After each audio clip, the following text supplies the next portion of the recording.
ఆదిలాబాద్లో అనేక సంవత్సరాల నుంచి అద్దె ఇంట్లో ఉంటున్న నిరుపేదలకు ఇంటి స్థలాలు కేటాయించాలని ఎంసీపీఐ యూ పార్టీ జిల్లా కార్యదర్శి కుంటాల రామన్న డిమాండ్ చేశారు.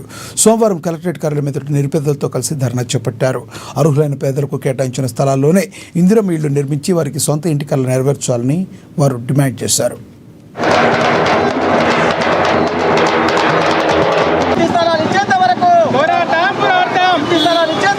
ఎంసీపీఐ పార్టీ ఆధ్వర్యంలో ఆదిలాబాద్ పట్టణంలో 49 వార్డులో నిరుపేదలు అనేక సంవత్సరాల నుంచి కిరాయిలు ఉంటా ఉన్నారు. ఒక పక్కన కిరాయిలు కట్టలేని పరిస్థితిలో ఉన్నారు. ధరలు పెరుగుతూ ఉన్నాయి, నిత్యావసర వస్తువులు ధరలు పెరుగుతూ ఉన్నాయి, ఉపాధి లేదు. మరి కిరాయిలు కట్టలేక పరిస్థితిలో రూములు ఖాళీ చేయాలని చెప్పేసి ఒత్తిడి తీసుకొస్తూ ఉన్నారు. అలాగని మేము ఈ రోజున ఎంసీపీఐ పార్టీ ఆధ్వర్యంలో కలెక్టర్ గారికి ఒక విజ్ఞప్తి చేస్తూ ఉన్నాం.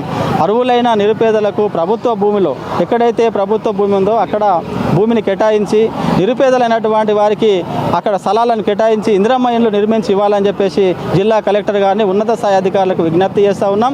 ఎందుకంటే కిరాయిలు కట్టాలనుకుంటే ఇలా పనులు లేకపోవడం వల్ల ఖాళీ చేయమని చెప్పి అంటున్నారు. రకరకాలుగా ఇబ్బందులు ఎదుర్కొంటూ ఉన్నారు.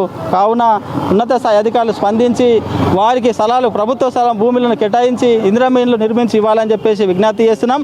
లేని ఏడలో భవిష్యత్తులో పెద్ద ఎత్తున కూడా ఇందిరమ్మ ఇళ్ల కోసము ఇంటి స్థలాల కోసం పెద్ద ఎత్తున పోరాటాలు కూడా ఎంసీపీఐ పార్టీ ఆధ్వర్యంలో చేస్తామని చెప్పేసి